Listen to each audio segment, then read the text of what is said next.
Hello students, good morning बेटा। बेटा अपने टॉपिक अब स्टार्ट करते हैं अबाउट ईथर्स, इनकी प्रिपरेशन और प्रॉपर्टीज के बारे में। तो ईथर्स में क्या होता है, around oxygen to alkyl chain. Ether में क्या होता है, carbon oxygen carbon bond. Ether में अगर बेटा ऑक्सीजन के दोनों तरफ एल्काइल पार्ट सेम हो, जैसे बोलते हैं simple ether, both alkyl parts are same, तो क्या बोलते हैं सिंपल ईथर, या फिर क्या बोलते हैं सिमेट्रिकल ईथर, सिंपल या सिमेट्रिकल, सिंपल या सिमेट्रिकल। और if these alkyl parts are different around the oxygen, alkyl parts are different, तो इसे बोलते हैं मिक्स्ड ईथर या अनसिमेट्रिकल ईथर, मिक्स्ड और अनसिमेट्रिकल। आईयूपीएसी नेम लिखना तो बेटा क्या होगा, अल्कोक्सी एल्केन। अगर सी है CH3OCH2CH3, तो लॉन्गेस्ट एल्काइल चेन ये तो होगा वर्ड रूट इथेन, और आगे क्या लग जाएगा एल्कोक्सी मिथोक्सी इथेन। कॉमनली हम इसको बोलते हैं मिथाइल इथाइल ईथर। क्या बोलते हैं इसको, ये इथाइल पार्ट तो इथाइल, ये मिथाइल तो मिथाइल, तो इथाइल मिथाइल ईथर। और आईयूपीएसी नेम लिखना है तो लॉन्गेस्ट में कार्बन दो है, वर्ड रूट है, सिंगल बॉन्ड है एन, ये वर्ड रूट से पहले लिखा जाएगा मिथोक्सी इथेन। ठीक, अगर अपने पास ये है C2H5O, di ethyl ether, IUPAC name लिखना है तो इथोक्सी इथेन। ठीक है, आईयूपीएसी नेम आपको पहले बता देते। जो लॉन्ग चेन अल्केन, छोटा एल्काइल पार्ट है alkoxy, CH3CHO CH2CH3 CH3CH3। longest alkyl chain, select that longest carbon chain with 14 functional group on it। तो बेटा ये हो गया 1 2 3, ये लगा तो भी 1 2 3, तो 1 2 3, 2 पे मिथाइल लगा हुआ है, 2 पे मिथोक्सी लगा हुआ है, तो 2 मिथाइल 2 मिथोक्सी प्रोपेन। ठीक है, ये हो गया अनसिमेट्रिकल ईथर। अगर हम सिंपली बोले तो बेटा एल्काइल पार्ट क्या लो, कार्बन CH3CH3CH3, तो transbutyl ethyl ether, transbutyl ethyl ether. Now methods of preparation of ether, बेटा ईथर बनाया जा सकता है from the alkene by the addition of alcohol to the alkene. Alkene में अगर H2O ऐड करें, एसिडिक हाइड्रेशन करें, तो मार्कोनिक रूल के अकॉर्डिंग एडिशन होता है। पॉजिटिव पार्ट वहां जाएगा जहां पे हाइड्रोजन जाता है, तो एक जगह H लग जाएगा, एक जगह OH, अल्कोहल बन जाता है। If we add the alcohol to this in the presence of dilute H2SO4, catalyst की प्रेजेंस में ऐड कर दो, तो बेटा यहाँ पे क्या होगा, अल्कोहल का R और नेगेटिव H पॉजिटिव, मार्कोनिक रूल के अकॉर्डिंग ऐड कर देना कि इलेक्ट्रॉन पेयर लेके ये H पॉजिटिव वहां पे अटैक कर देगा जहां पे हाइड्रोजन जाता है, नेगेटिव पार्ट वहां चला जाएगा जहां पे हाइड्रोजन कम है, तो एक जगह आ जाएगा OR और एक जगह ऐड हो गया H, बन गई ईथर। ये मान लीजिए यही अपने पास CH3CH3CH डबल बॉन्ड से है, इसमें ऐड कर दिया जाए ethyl alcohol C2H5OH, complete the reaction. तो ये O नेगेटिव और H positive, pi electron pair लेके बेटा ये H पॉजिटिव है यहाँ पे अटैक कर जाएगा, ये पाई इलेक्ट्रॉन पेयर लिया और H पॉजिटिव, पॉजिटिव पार्ट वहां जाएगा जहां पे हाइड्रोजन जाता है मार्कोनिक रूल के अकॉर्डिंग। तो ऐसा करने से क्या बनेगा, CH3 carbon CH3CH, pi electron pair लेके H यहाँ पे आ गया, CH3 कार्बोकेटाइन बन गई है। अब कार्बोकेटाइन में नेगेटिव पार्ट अटैक करेगा, बट मार्कोनिक रूल जब अप्लाई करते हैं तो क्या ध्यान रखते हैं, carbon should be formed as possible as it is more stable, means there is rearrangement is possible।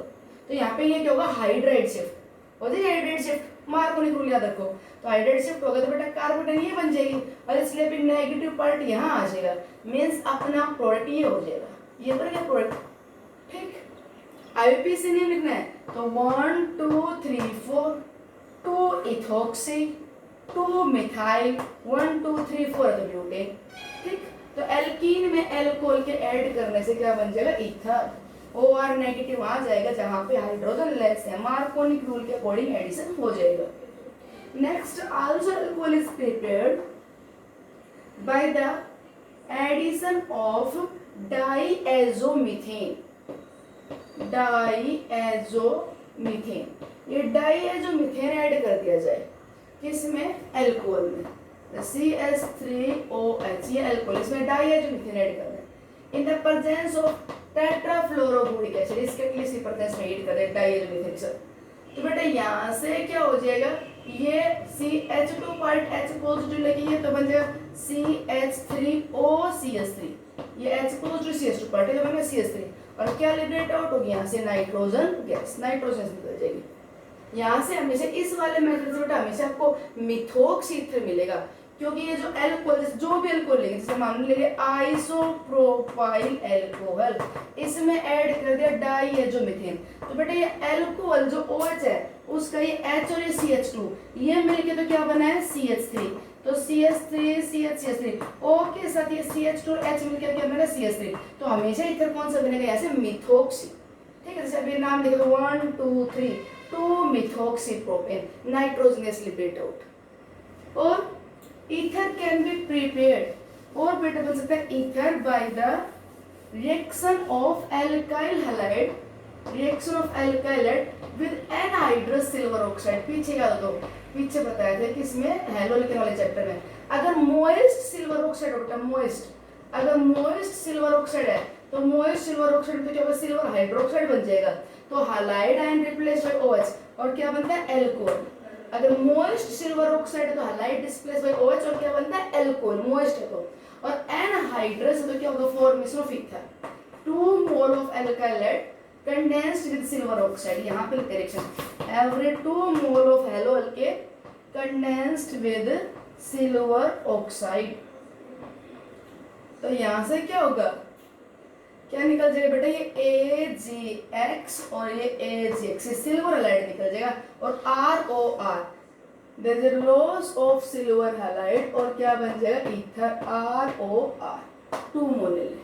अगर एनहाइड्रस है तो बेटा ईथर बनेगा, और मोइस्ट होता तो यहाँ पे सिल्वर हाइड्रोक्साइड बन जाता, halide displace bye OH alcohol बनता।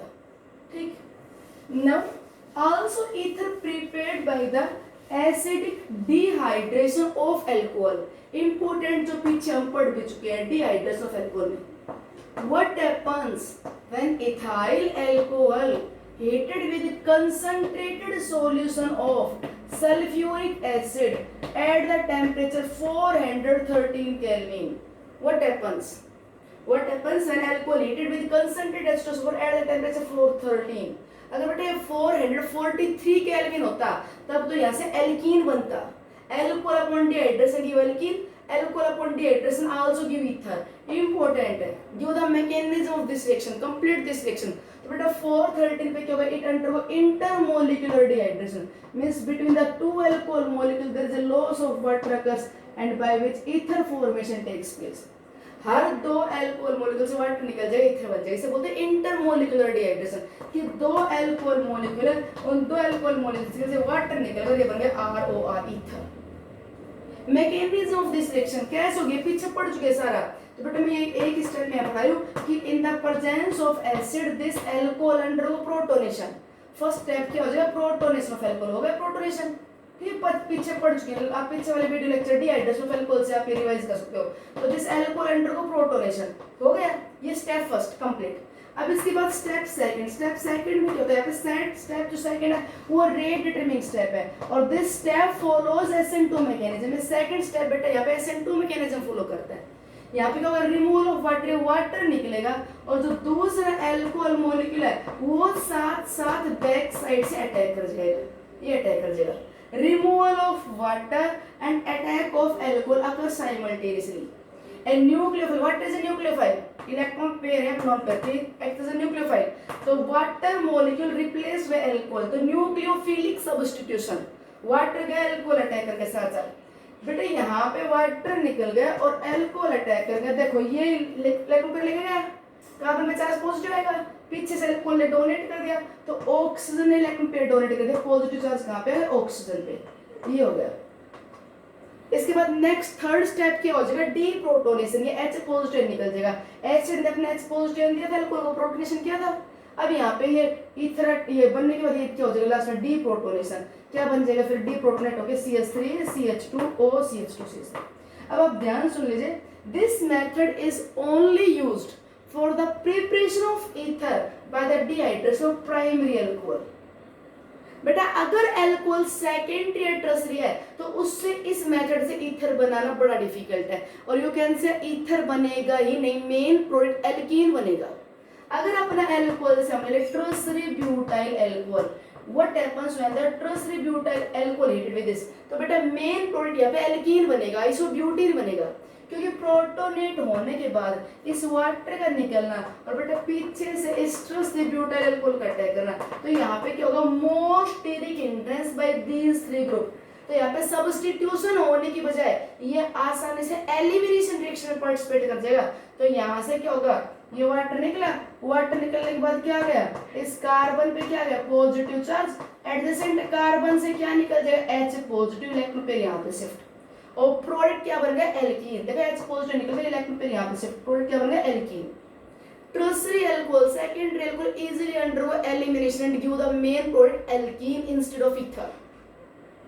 तो what are the limitation of this method, इस मेथड से ईथर बन जाता है, लिमिटेशन क्या है, तो बेटा एक लिमिटेशन तो ये है कि it is suitable only for the preparation of ether by the dehydration of primary alcohol, not suitable for the preparation of ether from the secondary and tertiary, क्योंकि सेकेंडरी और टर्शियरी अल्कोहल में steric interest बहुत, यहाँ पे बता देना main step second है जो कि SN2 मैकेनिज्म को फॉलो कर रहा है, और इसलिए सेकेंडरी टर्शियरी में स्टेरिक इंटरेस्ट बहुत ज्यादा होने की वजह से सब्स्टिट्यूशन होने के चांस बहुत कम, एलिमिनेशन होकर एल्कीन ज्यादा बन जाएगा।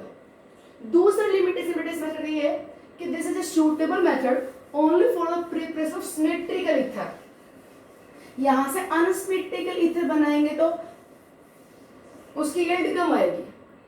क्या दिक्कत है, देखो अगर अपने को लेना है यहाँ पे इथाइल अल्कोहल, इसका डिहाइड्रेशन किया तो इथाइल अल्कोहल से पे इथाइल अल्कोहल अटैक कर गया, क्या बन गया बेटा, ethoxy ethane. Let us we want to prepare methoxy ethane, मान लीजिए हम मिथोक्सी इथेन बनाना चाहते हैं, तो बेटा अगर आप मिथोक्सी इथेन बनाना चाहते हो तो हमें एक नहीं दो अल्कोहल का मिक्सचर लेना पड़ेगा। आपको क्या लेना पड़ेगा, इथाइल अल्कोहल, मिथाइल अल्कोहल, इन दोनों को हीट करोगे एसिड की प्रेजेंस में 413 पे, तो यहाँ पे प्रोटोनेशन बेटा मिथेनॉल का भी हो सकता है, प्रोटोनेशन इथेनॉल का भी हो सकता है। वाटर मॉलिक्यूल निकले तो इथाइल अल्कोहल पे इथाइल अल्कोहल का मॉलिक्यूल अटैक कर सकता है, और ये हो सकता है प्रोटोनेशन हो गया और अब इस इथाइल अल्कोहल पे पीछे से मिथेनॉल अटैक कर जाए। तो यहाँ पे क्या हो सकता है कि क्योंकि मिथाइल अल्कोहल है वो अटैक कर सकता है इथेनॉल पे, तो इसलिए वाटर निकला पीछे से मिथेनॉल अटैक कर गया, तो यहाँ पे हमें क्या मिल जाएगा, मिथोक्सी इथेन ही मिल जाएगा।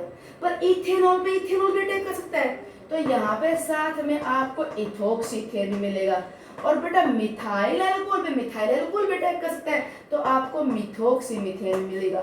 तो हमें यहाँ पे प्योर मिथोक्सी इथेन नहीं मिलेगा। Here we get along with this these two more product and now difficult to separate these, क्योंकि boiling point में difference बेटा कम मिलेगा यहाँ पे, तो इनको separate करना मुश्किल है।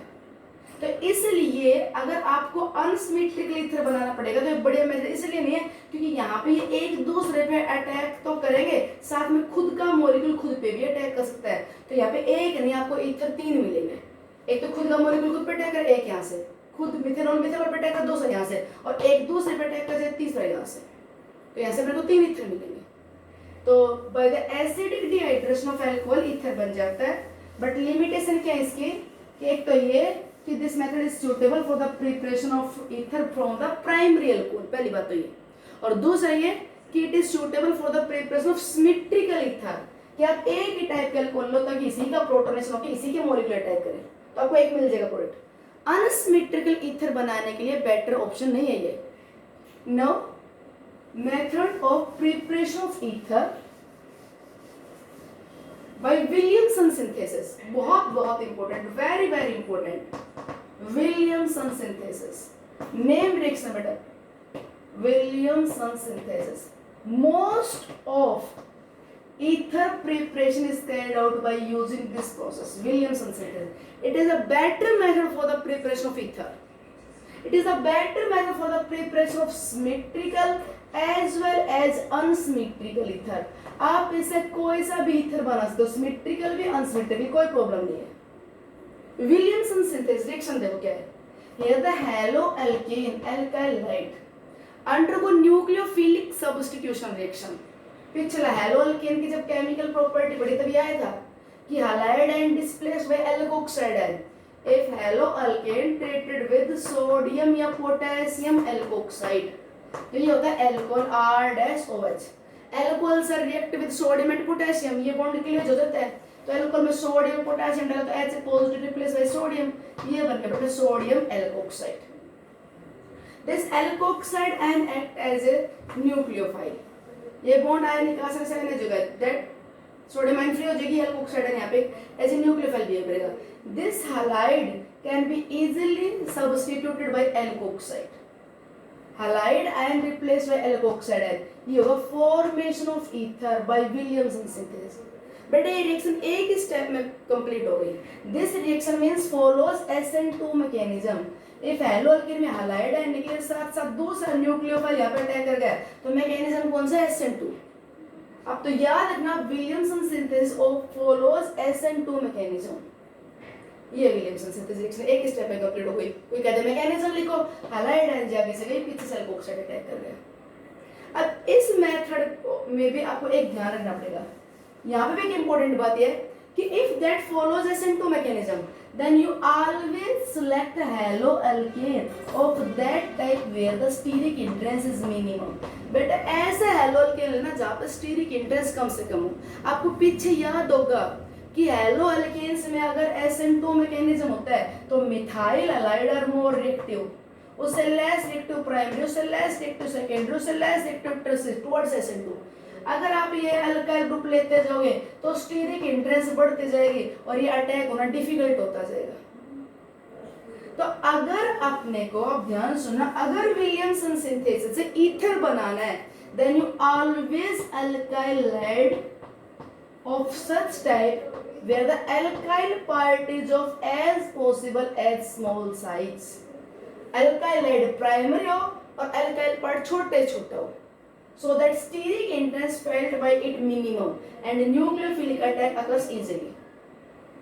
अगर बेटा यहाँ पे आपने एल्काइल हैलाइड सेकेंडरी ले ली तो आपको पता इन the presence of strong base alkoxide ion होगा हाई बेसिसिटी. पीछे करो, इसकी बेसिसिटी भी काफी ज्यादा होती है. It can abstract the H positive from the adjacent carbon and can give alkene.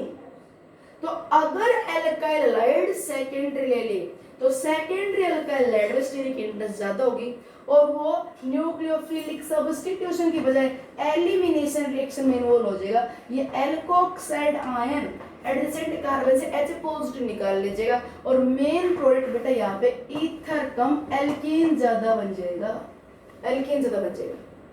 अगर एल्काइल लेड आपने कैसा ले लिया टर्सरी तो स्टीरिक इंटरेस्ट बहुत ज्यादा होगी और एलिमिनेशन रिएक्शन के होने के चांस बहुत ज्यादा हो जाएंगे. तो मेनली आपको मिलेगा ही एल्कीन ईथर नेग्लिजिबल अमाउंट में, ईथर नेग्लिजिबल अमाउंट में.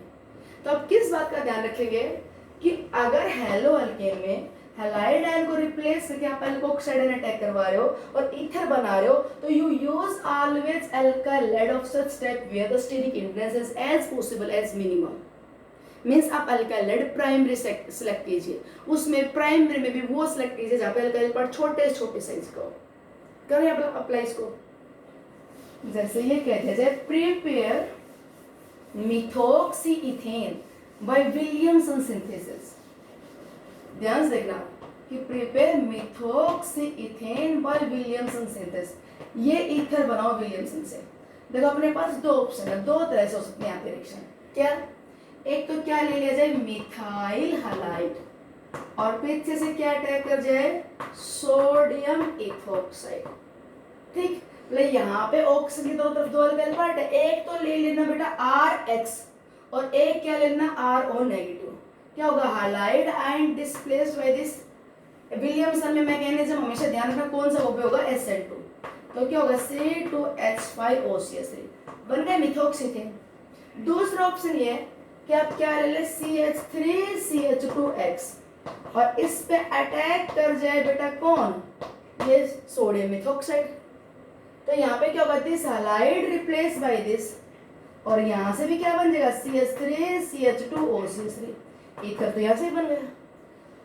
कौन सी रिएक्शन इजीली होगी, कौन सी रिएक्शन ज्यादा आसानी से होगी, कहाँ पे यील्ड ज्यादा मिलेगी आपको बेटा? इस केस में हमेशा ईथर बनाते टाइम ध्यान रखना आप अल्काइल हैलाइड वो लो जहाँ पे अल्काइल पार्ट छोटे छोटा हो, जहाँ पे स्टीरिक इंटरेस्ट कम से कम हो. वो रिएक्शन बड़ी आसानी से होगी क्योंकि मैकेनिज्म विलियमसन में SN2 होता है. ये बात हमेशा ध्यान रखना. ठीक, ये कह दिया जाए कि what happens if isopropyl chloride CH3CH isopropyl chloride attacked by alkoxide and sodium ethoxide. ये दे दिया हमें विलियमसन सिंथेसिस SL2। बेटा क्लोराइड आयन का निकल के पीछे से अटैक करना, क्योंकि अल्काइल पार्ट दो ध्यान रखना हमेशा। अगर बेटा प्राइमरी अल्काइल है तो आपको प्योरली ईथर मिल जाएगा, प्राइमरी तो प्योरली ईथर मिल जाएगा।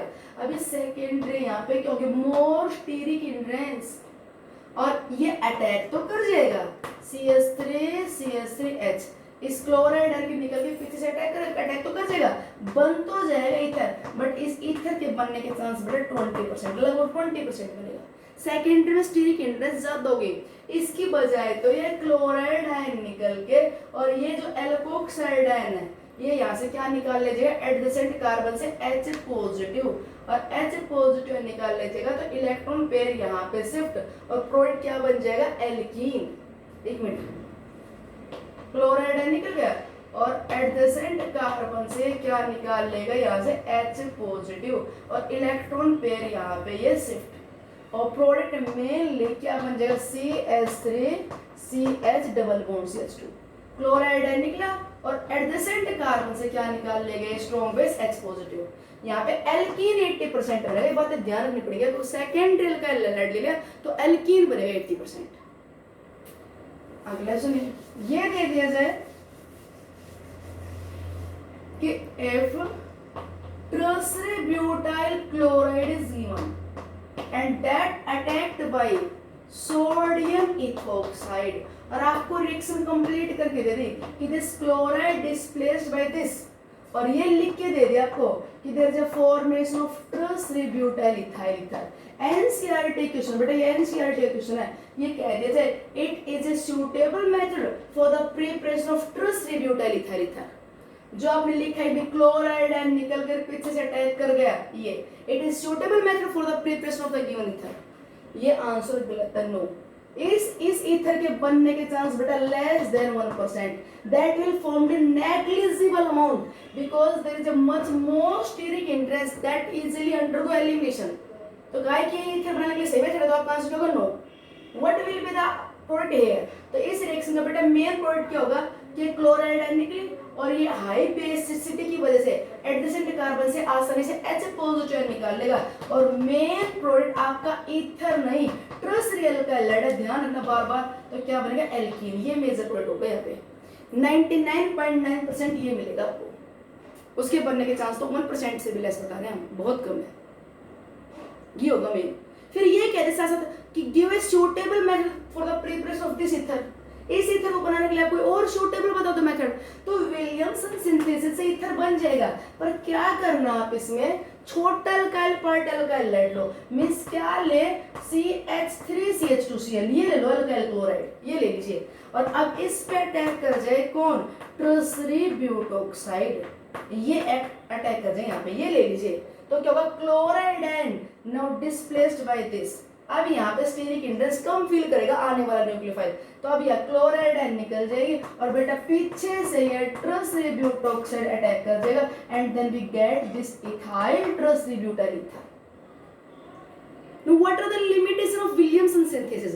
तो बेटा यहीं पे एक बार सुन लीजिए, लिमिटेशन ये है कि this reaction required the choice of proper reactant। अगर अपने को ईथर बनाना तो यहाँ पे आपको रिएक्टेंट प्रॉपर सेलेक्ट करना पड़ेगा। जैसे आपको ये ईथर बनाना है, अगर आपने ये वाला पार्ट ले लिया अल्काइलाइड और ये वाला पार्ट ले लिया अल्कोक्साइड, तो आपको ये ईथर नहीं मिलेगा। There is a need of choice of proper reactant। आप वो अल्काइलाइड लो जहाँ पे स्टीरिक इंडेक्स कम से कम हो, प्राइमरी अल्काइलाइड लो, प्राइमरी में अगर हो सके तो अल्काइल पार्ट छोटे छोटे वाला लो, एंड देन दिस अटैक। तो यहाँ पे Williamson synthesis require the choice of proper reactant. अगर आपने रिएक्टेंट गलत सेलेक्ट कर लिया तो ईथर नहीं मिलेगा। अच्छा ये कह दे कि can you prepare ditransbutyl ether by Williamson. क्या विलियमसन सिंथेसिस से बेटा डाइट्रांसब्यूटाइल ईथर बना सकते हो? तो जी बिल्कुल नहीं बना सकते। अब दोनों तरफ ट्रांसरियल पार्ट आ गया तो आपको यही RX लेना पड़ेगा, और ट्रांसरियल में स्टीरिक इंडेक्स बहुत ज्यादा, तो ये तो फिर एलिमिनेट होके एल्कीन दे देगा मेन प्रोडक्ट, तो ये ईथर हम नहीं बना सकते। और कह दिया जाए कि prepare anisole by Williamson synthesis. अब विलियमसन सिंथेसिस से एनीसोल बनाओ। एनीसोल किसे बोलते हैं? What is anisole? क्या होता है anisole? Anisole is methoxybenzene. Anisole is methoxybenzene बनाओ। बेटा एक पार्ट आपको RX लेना है, एक R1 लेना है। अगर मैं ले लूँ ये RX में ले लूँ, ये ले लिया हेलो एरिन, और ये वाला पार्ट ले लिया O नेगेटिव, क्या आपका इथर बन जाएगा? यू नो हेलो एरिन्स में ये nucleophilic substitution impossible at normal condition due to resonance. क्या आ चुका है यहाँ पे? डबल बॉन्ड करेक्टर, तो ये बॉन्ड डिसोसिएट होना मुश्किल है, और नॉर्मल कंडीशन पे hello arenes not undergo nucleophilic substitution. Halo alkane में तो बहुत आसानी से हैलाइड है ना, टेकर दूसरा न्यूक्लियोफाइल आ जाएगा, बट हेलो एरिन में नहीं हो पाएगा ये। तो इसलिए क्या करो, अगर आपको इथर ही बनाना है तो ये पार्ट है जो बेस ले लीजिए, ये ले लीजिए सोडियम फिनोक्साइड, ये ले लो, और ये मिथाइल पार्ट ले लो आप, मिथाइल क्लोराइड ब्रोमाइड जोड़िए। अब इसलिए हो जाएगा this bromide displaced by this base, this nucleophile replaced by this phenoxide nucleophile. अब हो जाएगा कि यहाँ से ब्रोमाइड आयन गया और पीछे से कौन अटैक कर गया? ये फिनोक्साइड। अब ये बन गया एनीसोल। तो आपको एरोमेटिक अराइल एल्काइल ईथर बनाना हो, अराइल एल्काइल ईथर बनाना हो, तो भी ध्यान रखना है ये अराइल पार्ट को एज ए अराइल लाइड मत लेना। Hello arenes aryl लाइड्स not at normal condition undergo nucleophilic substitution. यहाँ पे high electron withdrawing group लगाते हैं NO2, तब रिएक्शन के होने को चांस हो जाएंगे। तो इलेक्ट्रॉन विद ड्राइंग ग्रुप इसको डेफिशिएंट करेगा, तो न्यूक्लियोफाइल अटैक कर पाएगा। नॉर्मल कंडीशन पे that not takes participate in nucleophilic substitution. ये कहते हैं लास्ट क्वेश्चन कि you prepare ether by using ethyl alcohol and isoamyl alcohol. Isoamyl, iso second last term branch with one methyl, amyl, amyl मतलब pentyl, ये बेटा आइसोअमाइल alcohol 1 2 3 4 5, तो ये pentyl है, second last branch with one methyl, ये आइसोअमाइल alcohol है। Prepare ether by using this. बेटा एक ROH से तो SOCl2 या HBr डाल के OH हटा के क्या बना लो? RX, एक बना लो RX, और एक ROH में सोडियम मेटल डाल के बना लो एल्कोक्साइड है। अब halide and displace by this हो जाएगा, बन जाएगा ईथर। अब आप ये बताओ कौन सा मैं अल्काइल लाइड लूं? इथाइल अल्कोहल से हैलाइड ले या इससे ले? बताओ कौन से लेंगे? RX पे एल्कोक्साइड आयन का अटैक करना न्यूक्लियोफिलिक सब्स्टिट्यूशन है जो SN2 को फॉलो कर रहा है, तो आप वो RX लो जहां पे R पार्ट छोटे छोटा हो। तो इसलिए इथाइल अल्कोहल में SOCl2 थायोनाइल क्लोराइड डाल दिया और ये बन गया बेटा इथाइल क्लोराइड। इसमें डाल दीजिए sodium metal, alcohol react with sodium metal, H positive है, यहाँ पे हाइड्रोजन गैस की फॉर्म में निकल जाएगा, और ये बन गया एल्कोक्साइड CH2 नेगेटिव, ना सॉरी CH2 और नेगेटिव Na। अब हो जाएगी रिएक्शन, एक से बना लिया एल्कोक्साइड और वो बना लिया एल्काइल क्लोराइड। अब एल्काइल क्लोराइड पे ये अटैक करेगा, तो chloride and displaced by this alkoxide and you get the ether. क्या मिल जाएगा? CH3 CH CH3 CH2 CH2। ध्यान से देखना, ये लिख रहे हैं ऑक्सीजन नेगेटिव, ये न्यूक्लियोफाइल यहाँ अटैक कर रहा है, क्लोराइड निकल गई, तो जहां पे अटैक किया वो क्या है? CH2 CH3 बन गया ईथर। ठीक, तो ये था बेटा preparation of ether by Williamson synthesis. Okay, thanks.